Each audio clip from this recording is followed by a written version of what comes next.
How you doing, everybody? Cheers.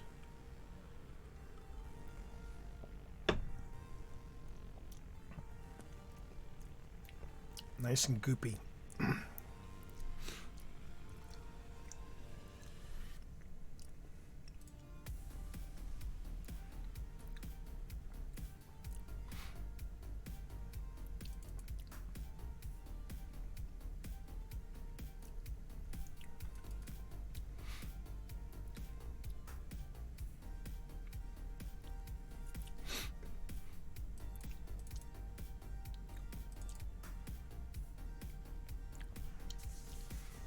Hey.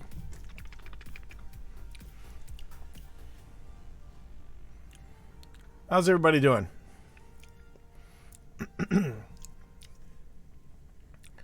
Right now, I'm just kind of doing a little power down, sort of chill sort of thing. Basically, I'm looking over all the notes that we have here, and yeah, set up OBS camera lighting. That's what I need to.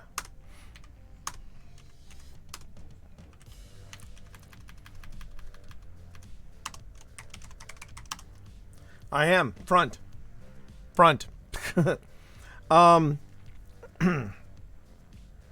Set up OBS Discord.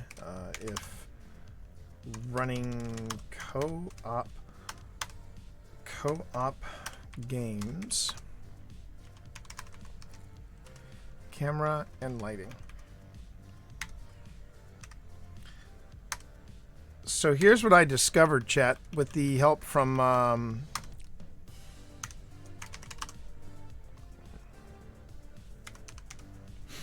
things to consider for your settings in OBS. So if you want to see what I'm doing, hang on one sec. I'll switch this up so you can see it, because what was that? What was that about? The swing. Yeah. That probably did suck hard. How about we do this? Let's just go on ahead, and I'm just gonna take you into the. Oh, that's right. If I do this, it'll work just the same way. I keep forgetting that because I've set up my. Ooh. I shouldn't have done that. Main display, automatic. I can see infinity!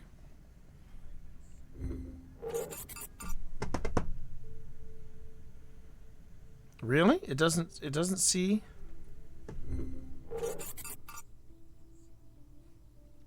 Nope, it does not. All right.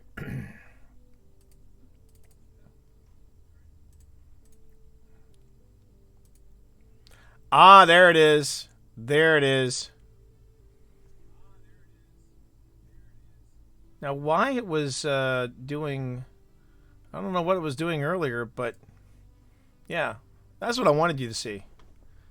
That's what I wanted you to see. And actually, because I'm working in Word, I don't think I need the extra light, because I'm getting plenty of light off the off of the desktop. But yeah, I'm just making a few notes about what we were just doing here. My wife is awesome. My wife is absolutely awesome. Take a look at that. These are all the notes. These are all the notes, chat, based on the testing from this week, or this week. So I'm pretty happy with this. I'm actually pretty pleased, because I wasn't sure if I'd be able to do this with one monitor, and the fact that I can do this with one monitor, I'm pretty happy. All right, so in OBS, you set up the VR headset as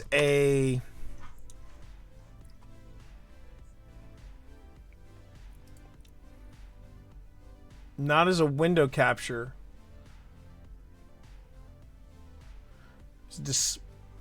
Was it display capture? No, it was a window capture. It was a window capture, not a display capture. Okay. Set up the VR headset.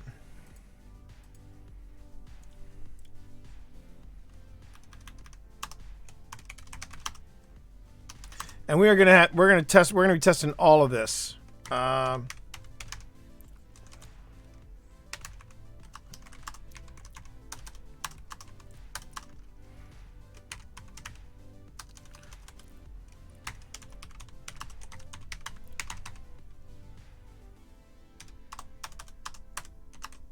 Make sure to choose the specific headset, specific game you're about to play. Okay. So right now, yeah, you're seeing how the sausage is made with a. These are the raw notes that I'm basically going to be taking and turning into either a section of or a chapter of Twitch for Dummies. And honestly, I'm looking at the raw. I'm looking at the raw text that we got right here. Okay, and we're nearly at 700 words. The average chapter in I might have to have a serious talk with Wiley, because the average chapter is, I want to say 5,000 or 6,000 words, and based on what I have to say about this, just from this aspect, this is either going to be a chapter in its own, or it's going to be a good portion of another chapter.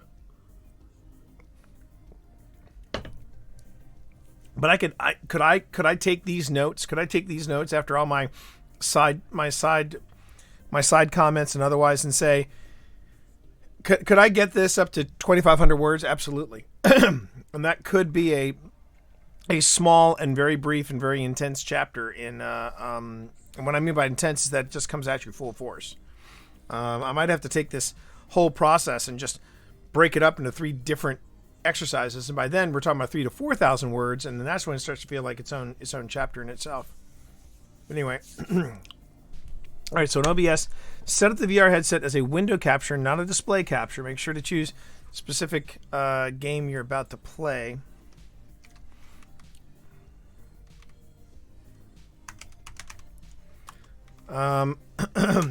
Okay. Make sure you have desktop audio coming through. That was something I wanted to also double check. It's been something that's been on my mind a little bit. I was wondering if I could do this.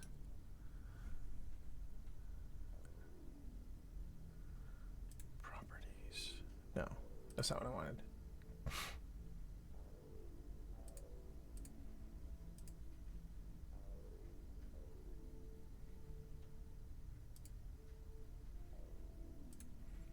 Advanced audio properties. Here we go.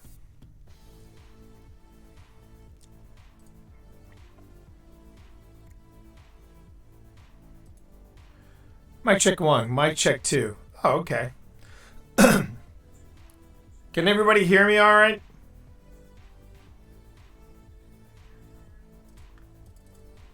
How about now? Can you hear me okay? Do I sound like I'm echoing? Mic check 1. Mic check 2. Does anybody hear an echo?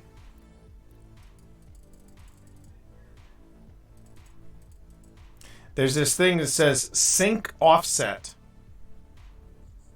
Sounds like you're echoing to me. Okay. That's why I don't have monitor. I mean, I'd like to be able to hear myself. I would. Oh wait, was I doing the wrong one? Yeah.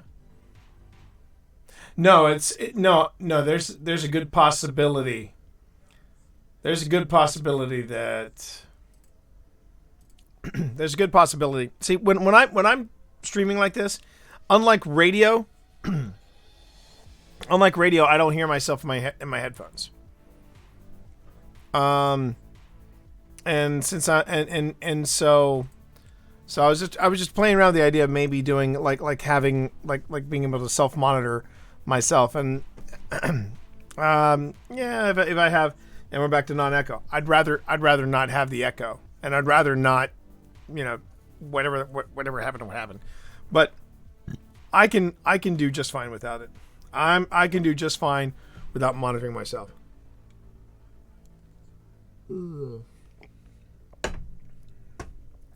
Okay, make sure you have desktop audio coming through.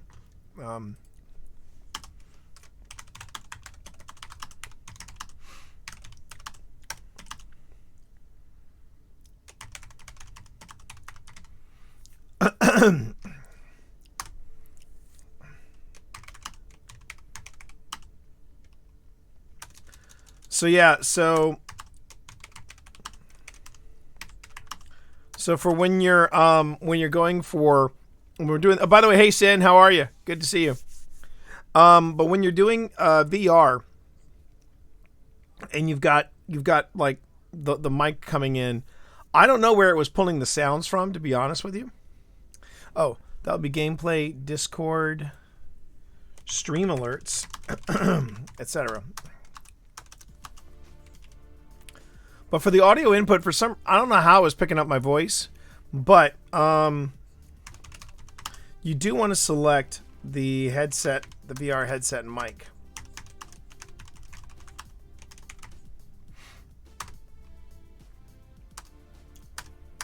So for audio input, select VR headset mic.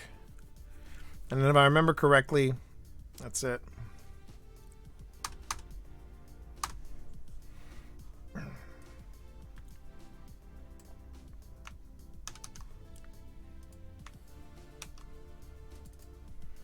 Now the real trick is going to be what happens on excuse me. The real trick is going to be what happens not this Thursday but next Thursday, when I try doing VR with the Scream team, and we do this in the forest. I really want to know what the story is there. You know what I mean? I want to know if we can replicate all this, we'll be great. We will be all freaking good. Yep.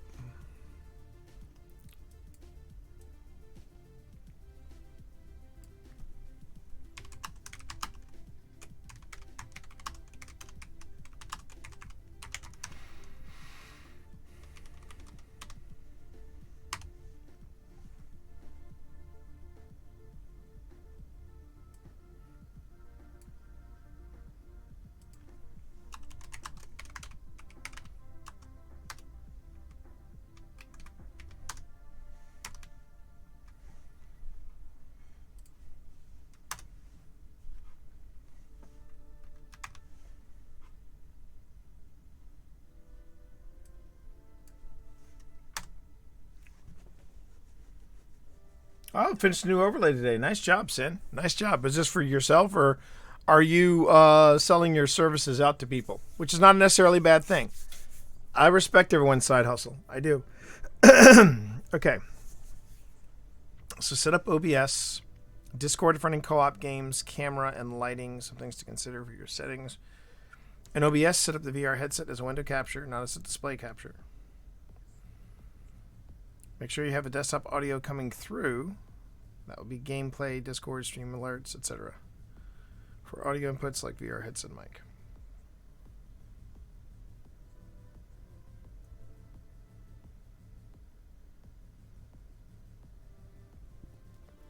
I think those were the major changes that I made to make everything do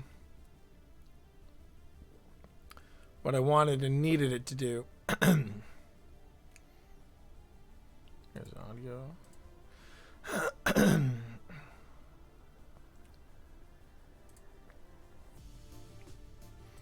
This has been a real challenge. I'm not gonna lie.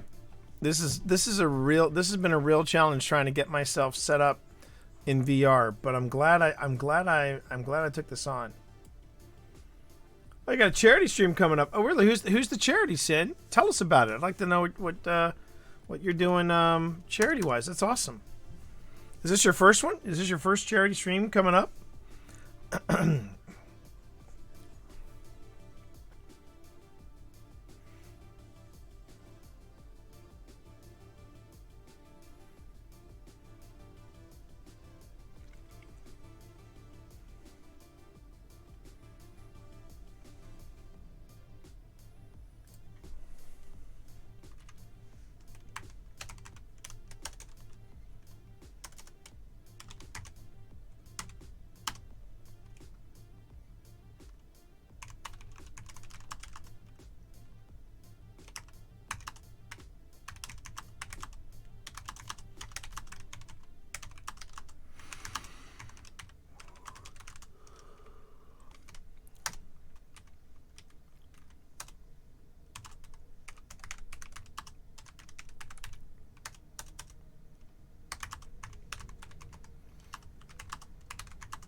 It's the first one of the year.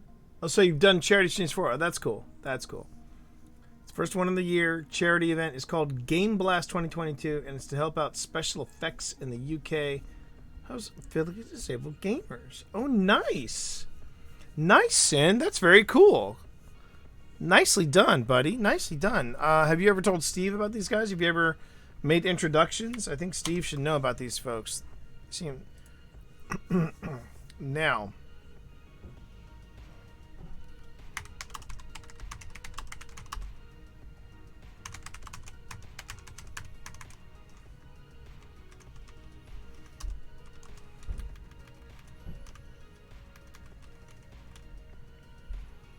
So, I don't know if this is going to be the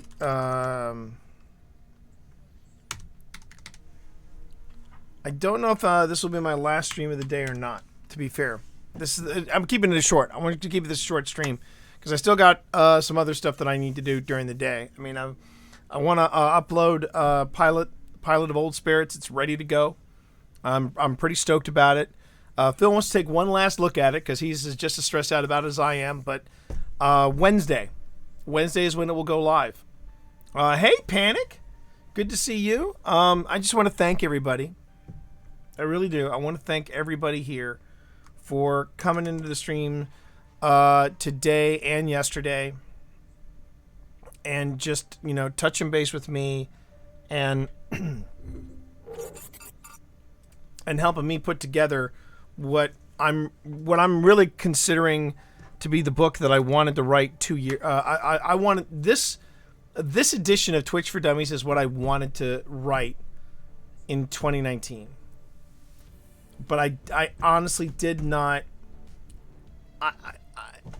I did not have the resources. I didn't have the connections. I didn't have the experience. I had enough experience to write a book on Twitch for Dummies because that didn't exist. And I'll never forget what my then technical editor said. The guy's name was Evil Aura, and what can I say except you're welcome. But I remember the way I got the gig for Twitch for Dummies, and my copy of Twitch for Dummies is over there, was when Aura basically said on a stream one day, he said, "We don't have a book like Twitch for Dummies. Maybe we should." And when he said that, I was watching the stream at the time, and I just went, "Fuck." And because I really didn't necessarily want to do another Dummies book. I really didn't. I was already kind of on a weird relationship, weird fence between me and this book, because I was still insanely proud of podcasting for Dummies, but my problem with it was that I was getting a lot of blowback for being a Dummies author. You heard all the jokes, oh, I'm not a dummy or something like that. But the thing was that book, Podcasting for Dummies, turns out it's one of the biggest sellers for Wiley Publishing. It is one of their biggest titles. Luddite is open for interviews if you need.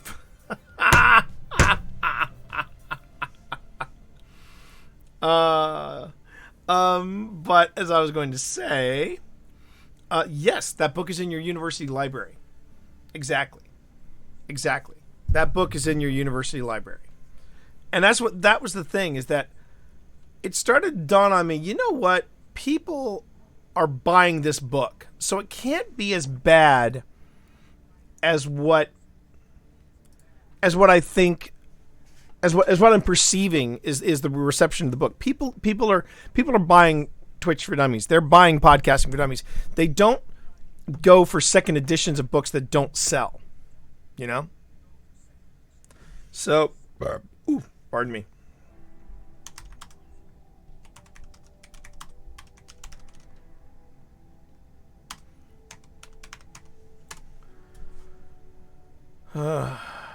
And so, yeah, I have to sometimes remind myself that there are just people who are jerkwads in the world. And those jerkwads are going to go out of their way to say, to make remarks. I honestly did an entire blog post about this, about how I felt I had a very weird relationship with Dummies, with the For Dummies books, because they were my best-selling titles, and yet when I would try to go to places where I feel like they would really do well, tech seminars and podcasting events and things like that, I couldn't get people to talk to me. And it was weird because they were I just didn't get it. I don't understand why Dummies authors were considered the ambulance chasers of tech, and stuff like that. I mean, that was the way, at least that's the way it was sold, and it came across to me. And I now look at Twitch for Dummies, and I'm still very proud of the book, and I just want it to succeed. My numbers have not really changed since the first Twitch for Dummies. My numbers have not changed. I've had good days, I've had bad days. And that's something I have to write about is, there are going to be weeks where you're going to be in the double digits. There are going to be some weeks where no one's going to show up. That's just the way it is. That's just the way it is. And one of the things I find amazing, one of the things I find really fascinating about Twitch, and I can't wait to talk to some of the higher end streamers about this, is this platform really is entertainment. It is an arm now of the entertainment industry. I think the ones that I was telling you all about in the Washington Post, for example, the ones that are flipping out when their ratings go down. I mean, I lost a lot of respect for Dextero. They were already kind of like a, these were the people that report on on things that are happening on Twitch, but it's no more than a gossip rag, really. It's pretty much where you go to read about the dirty laundry of Twitch. Sometimes it's relevant, sometimes it's just digging in the dirt. And one of the things that I heard them say that I thought was absolutely redonkulous, they were talking about Amaranth. And they basically said about Amaranth, they said, yeah, her sales, or not her sales, it's curious how her numbers work, because it was released that her earnings, and they saw that from this point to this point she made $1.2 million. And then, it was shocking because she only made $93,000 in the month of August. And I'm sitting there reading that one line over and over again and wondering to the journalist, did you just hear yourself? She only made $93,000 last month. There are people that I know who don't make 93,000 in a year. And you're saying what's news is that she only made 93, less than 93,000 in a month. Yeah. Yeah. That was what this rag said.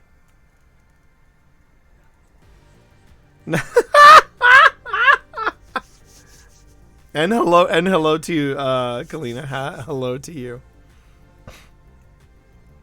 Right. I mean, and that's my point.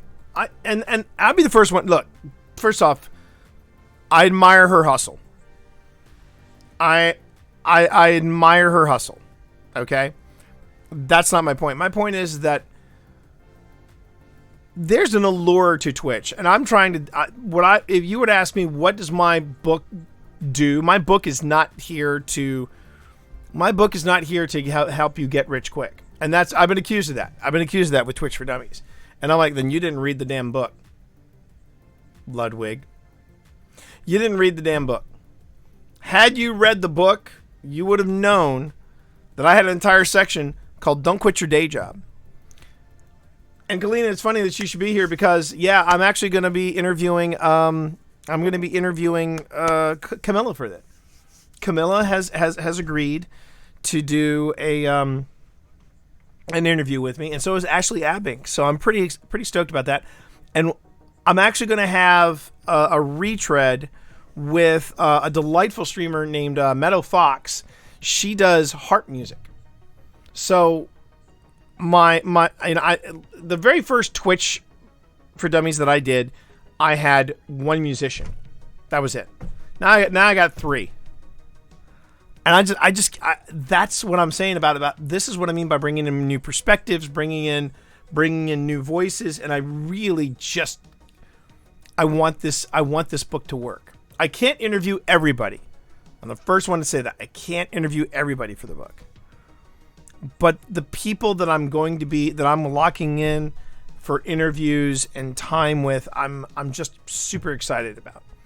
Because, and also some of the people that I get to circle around and touch base with 4 years later, and say, what's changed? Do you still feel the same way that you do about Twitch then as you do now? And that's, and what I think what I have seen, if you would ask me, what's the one thing that you feel like has changed the most, and you think that is something you want to impart, I would say this. I touched on it in the first book, but in this book, I'm really going to lean into it. I don't think you should be a slave to the platform. The platform should serve you, not the other way around. Now, when it's a business, when you've got money exchanging hands, that's a different situation altogether. That is an entirely different situation altogether, because now you're getting deep into the weeds of the business side of Twitch. Twitch expects you to make content for them, not multi-stream it across three different channels or 5 different channels or however many different channels you want to multi-stream. If you want to make money with Twitch has got to have some exclusivity with you. That's business. It's a little bit. If you were to, in fact, if you really want a good idea of where Twitch is in the grand scheme of things when it comes to entertainment, look at Hollywood in the 40s, 50s, and 60s. Maybe not so much in the 60s. Definitely the 30s, 40s, and 50s. Those formative years of Hollywood. Across those decades, when stars signed on, they signed on with movie houses, right? So, in other words, like, Hedy Lamarr, she signed up, not Headley, but Hedy Lamarr. Hedy Lamarr, and for anybody who gets that joke, love you. You're old like me. But Hedy Lamarr, she signed on with MGM. And if she didn't sign on with MGM, she signed on with Columbia Pictures. If she didn't sign on with Columbia Pictures, she signed in with Universal. But basically, you locked yourself in with that studio and only that studio. And then if you were getting offered another movie from another place, well, then you'd have to negotiate with that studio. The studio might get a cut. and then you go over and then they loan you to that studio. And they had like I think right up to the 70s they had like schools where if you got in with the school you were in contract with the school, and then they put you through training. I think one of the last actors to do that type of school where you were trained to be this certain kind of leading man for this studio was Harrison Ford. Harrison Ford was in that boat for like, in his early 20s, I think. That's where Twitch is now. You want to, if you become one of the big players for Twitch is gonna be like, all right, let's negotiate. Let's really talk. And then they're gonna, and that sort of. So shout out if you're old like T. Don't apologize. They can't hold you down. You were born to rise.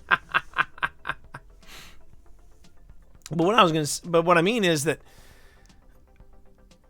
it's a business, right? And when I was reading that one story about Lol Tyler, part of me felt for the guy, but the other part of me was like, well, dude, I mean, you have nearly 30,000 people watching you in real time, and they are taking an emotional toll on you. But this is the image you've created for yourself. You're slightly prickly. You're kind of toxic. You're getting into people's faces. That is the image you portray. And you're saying, that, and I must have read his article like 2 or 3 times, and as much as I felt for him, at the same time I was like, dude, this is the house you've built for yourself. And if you want to do better, then you've got to take control. And that's the thing. In the end, I really do believe, in the end, you are always in control of the stream, not the other way around.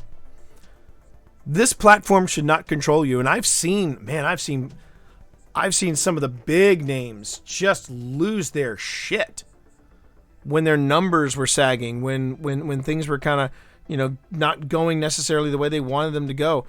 And my thoughts on it are is like look, I mean, you can't, if you let this stuff get to you, it's going to tear you apart.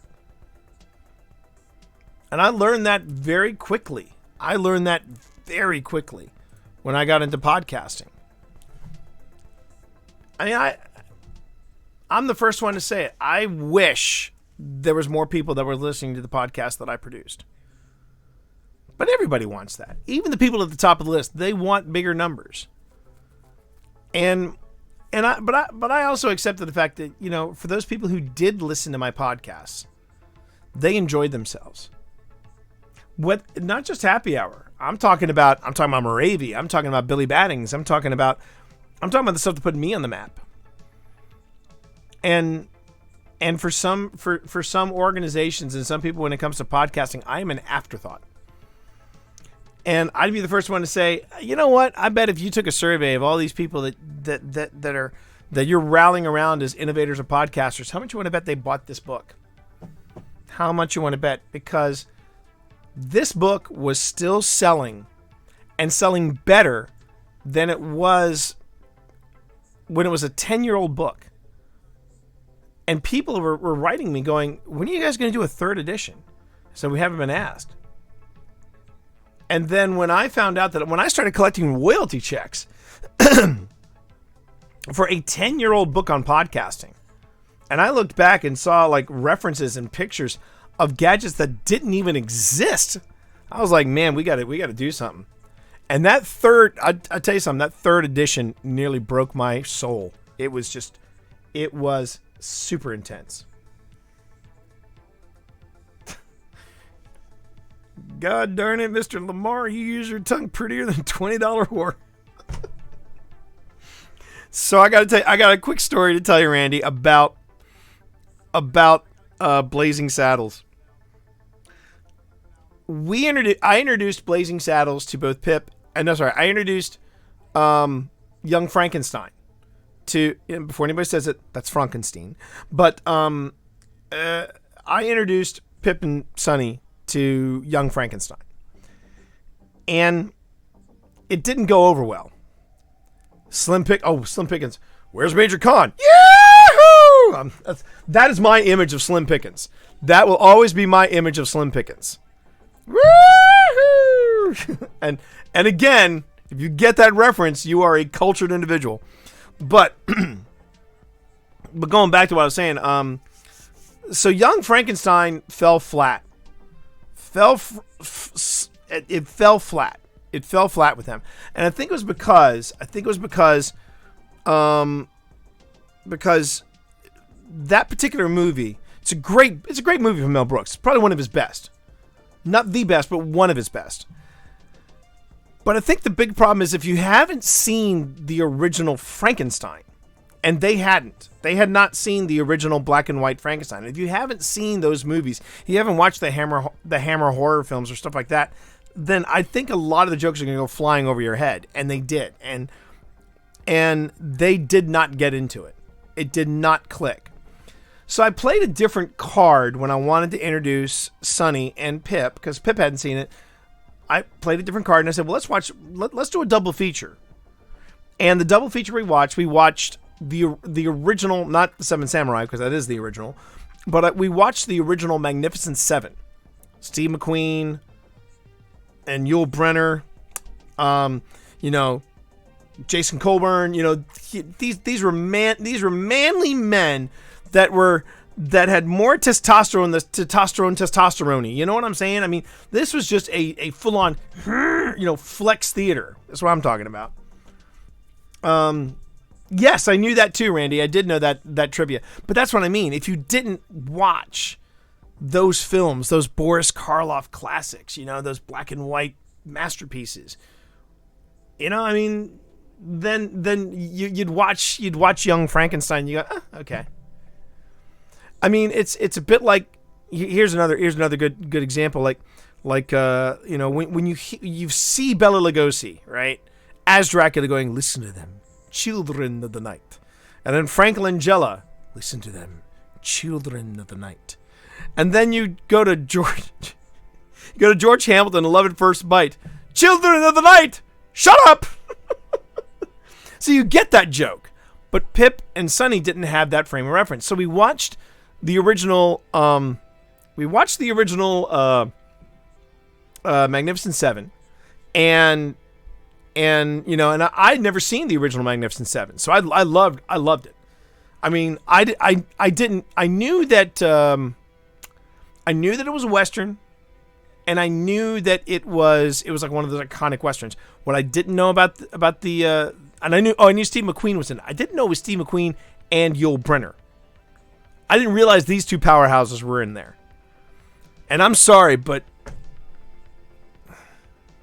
man, Brynner back in the day, Yul Brynner was a handsome man. I would have gladly gone gay for Yul Brynner. I mean, wow. Ooh. Anyway, I think I'm going completely off track here. But man, Mag 7, great movie. After watching Magnificent Seven and them having a frame of reference for Westerns, we then moved over to Blazing Saddles. We're 5 minutes into the movie, and that's when the guy, one of the evil overworkers, I would have gone straight for Yul Brynner.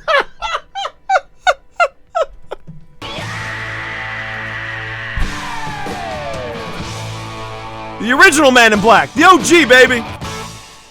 See, real quick tangent, and then I'm going to get back to this Blazing Saddle story, but it's taking me way too long to tell. Everybody talks about how terrifying Arnold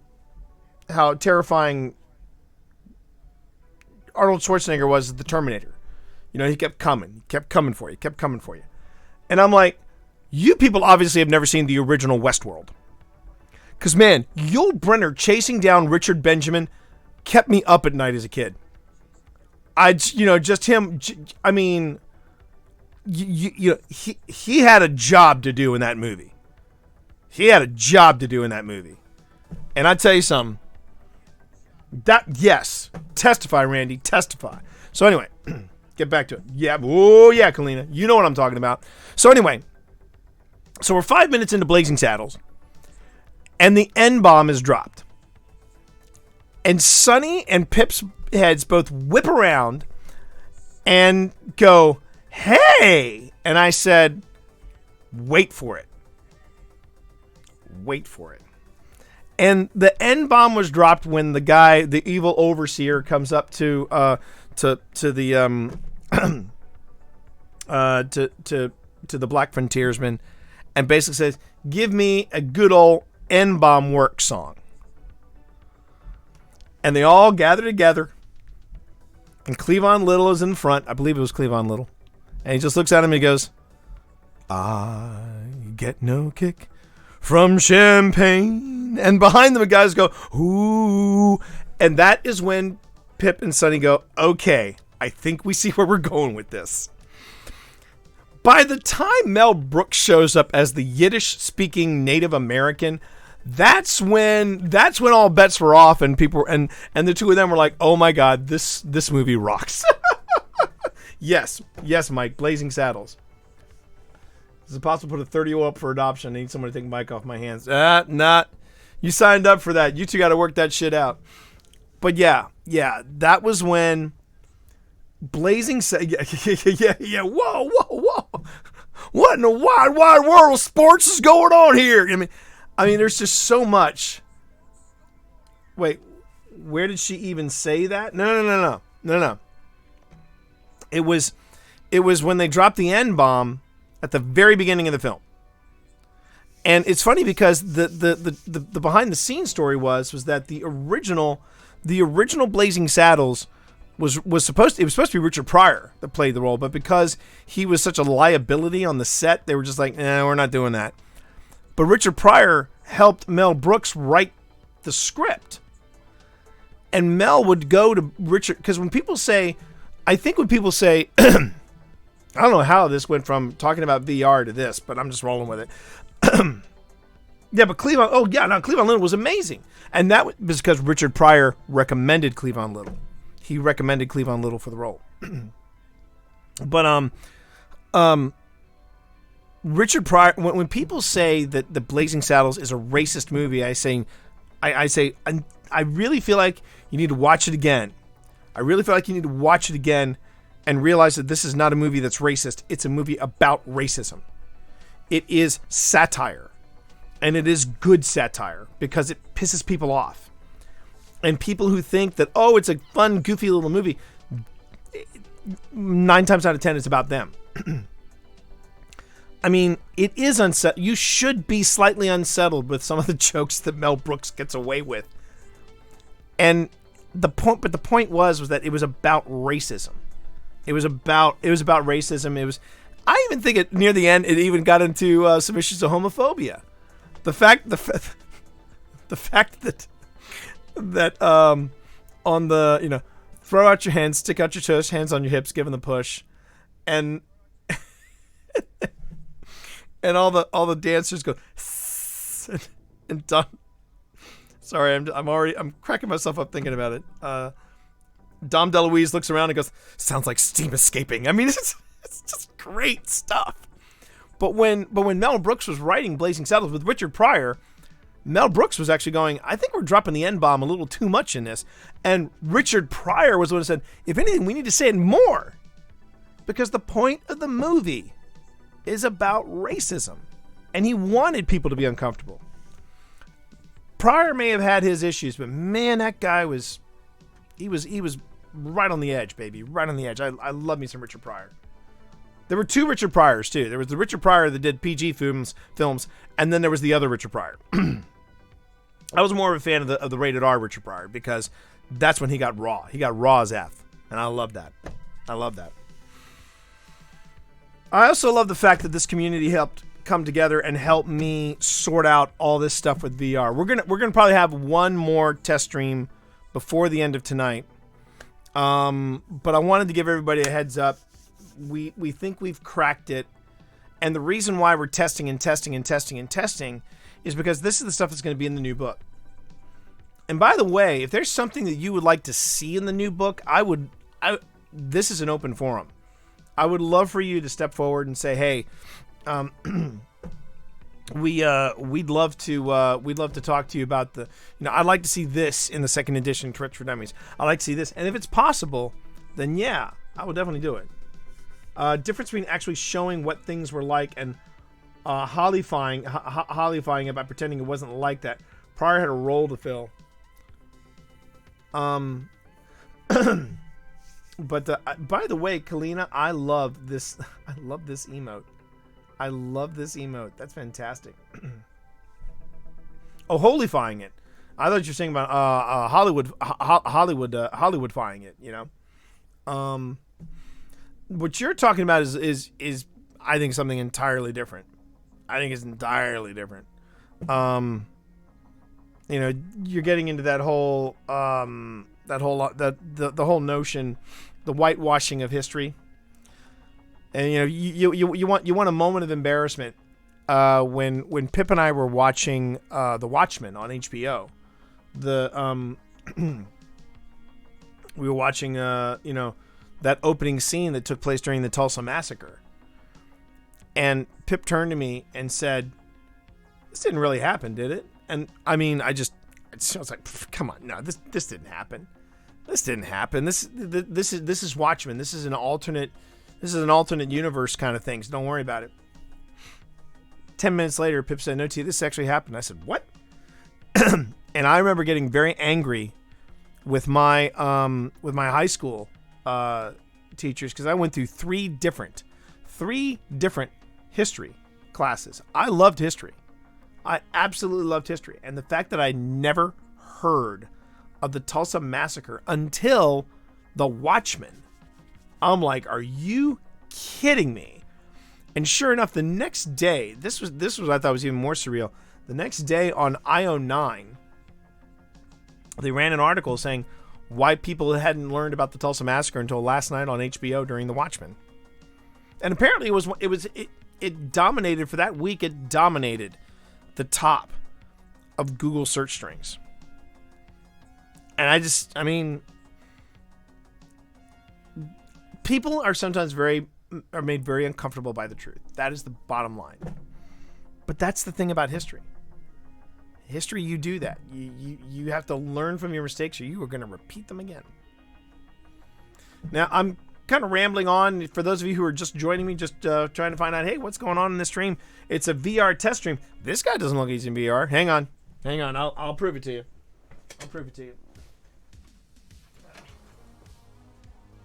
So all weekend, chat, we've been working with this. Now you'll notice, chat, straight away, we've got the tether. And, one of the questions that I've been getting quite a bit is, are you going to have something about wireless VR streaming? And here's the thing. I just want to make sure it's off. Yeah, it's off.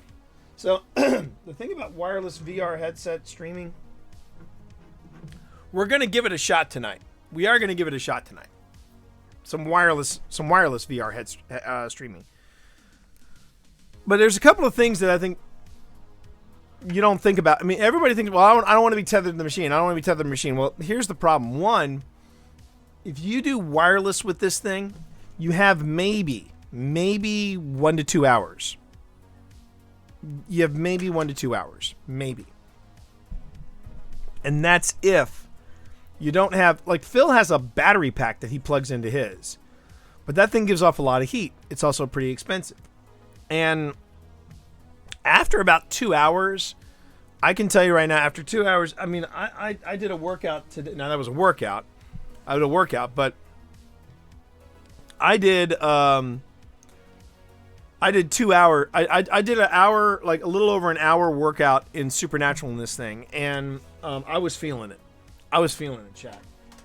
It's a hard workout. And when I was done with that workout, I mean, I had maybe another 10 or 15 minutes left on that battery.